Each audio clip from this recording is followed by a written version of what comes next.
দাউদমর্ধন। বৈজ্ঞানিক নাম ক্যাসিকা অ্যালেটা। দাউদমর্ধন ইংরেজি ক্যান্ডল ব্রাশ।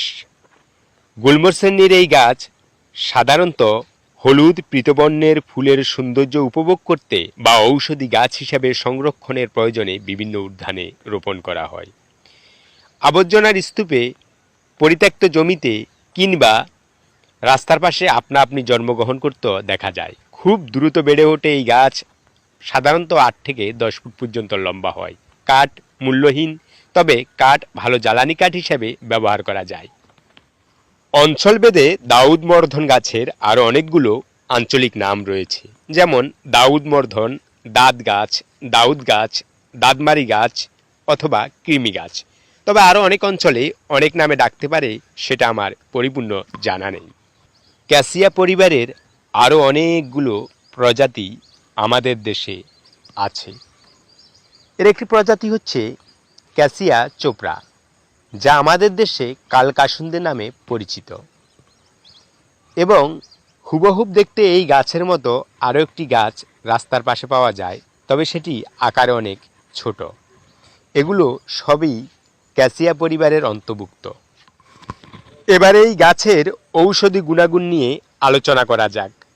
শরীরে যে কোনো চর্মরোগ দেখা দিলে এই গাছ ব্যাপকভাবে ব্যবহার করা হয়। বিশেষ করে দাউদ এবং পাঁচড়ায় সবচেয়ে বেশি ব্যবহার্য।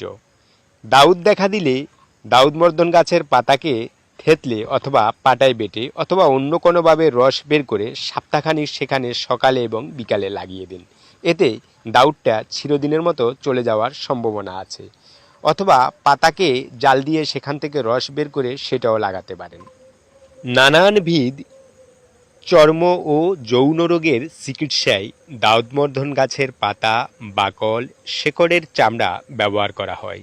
এতে খুব ভালো উপকার পাওয়া যায়। বিষাক্ত পোকামাকড়ের কামড়ানো কিংবা হুল ফুটিয়ে দিলে অথবা শুয়াকাটার গায়ের পশমগুলো যদি লেগে যায়, তাহলে এই পাতাকে বেটে সেটাকে ওখানে বসিয়ে দিলে টনিক্স হিসেবে কাজ করে। অথবা হালকা গরম করে লাগিয়ে দিলে বিষাক্ত পোকামাকড়ের বিষ সেখান থেকে উঠে যায়।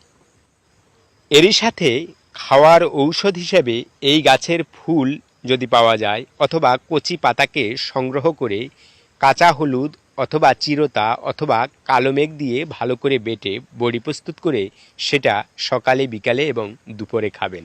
এতে চামড়ার উপর থেকে এবং ভিতর থেকে চর্মরোগ চলে যাবে।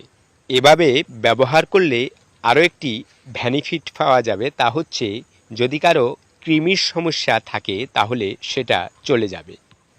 মেস্তা রোগীর যদি মেস্তার দাগ খুব পুরনো হয়ে বসে যায়, তাহলে দাউদমর্ধনের চামড়াকে ছাটিয়ে ফেললে ভিতরে যেই বাকলের হলুদ অংশ পাওয়া যাবে সেটাকে সংগ্রহ করে গরম পানি দিয়ে সেদ্ধ করে সেই সেদ্ধ পানি দিয়ে সকালে এবং বিকালে মুখ ধুলে খুব তাড়াতাড়ি এই মেস্তার দাগ চলে যাবে এবং মুখটা খুব সুন্দরভাবে ফ্রেশ হয়ে যাবে।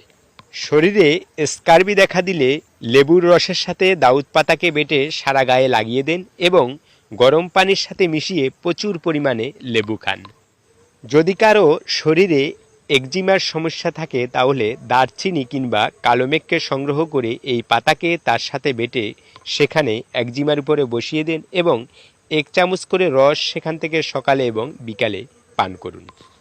শরীরের কোথাও যদি পুড়ে যায়, আগুন লেগে কিংবা গরম পানি পড়ে তেল পড়ে, তাহলে পরিষ্কার পানি দিয়ে ধুয়ে ফেলে এই দাউদমর্ধনের পাতাকে বেটে সেখানে বসিয়ে দেন। খুব তাড়াতাড়ি এটা ভালো হয়ে যাবে। শরীরে গামাসি থেকে শুরু করে যেই কোনো ধরনের চর্মরোগ দেখা দিলে এর পাতা, ফুল কিংবা বীজ খুব ভালো কাজ করে। তাই আমি যখন এর ফুলগুলো পাওয়া যায় তখন এগুলোকে সংগ্রহ করে সেগুলো দিয়ে মলম প্রস্তুত করি এবং খাওয়ার ওষুধ প্রস্তুত করি। কিন্তু বীজ সংগ্রহ করে সেটা থেকে যদি তেল প্রস্তুত করা হয় তাহলে খুব ভালো ফলাফল পাওয়া যাবে। যেহেতু এর বীজ 12 মাস পাওয়া যায় না, তাই আমি এর বীজগুলোকে সংগ্রহ করে তার সাথে নিমের বীজ, কালকাসুন্দের বীজ এবং কাঁচা হলুদ সহ অমলকি, হরিটকি, বয়রা, দারচিনি, তেজপাতা, রাবণলতা, দুর্বাঘাস, কাঁচা হলুদ এবং আরও অনেকগুলো গাছের নির্যাস দিয়ে একটি তেল প্রস্তুত করে রেখেছি, যেটা সাধারণত কাটা, ছেঁড়া, পোড়া সহ সকল রকম চর্মরোগেই কাজ করে থাকে।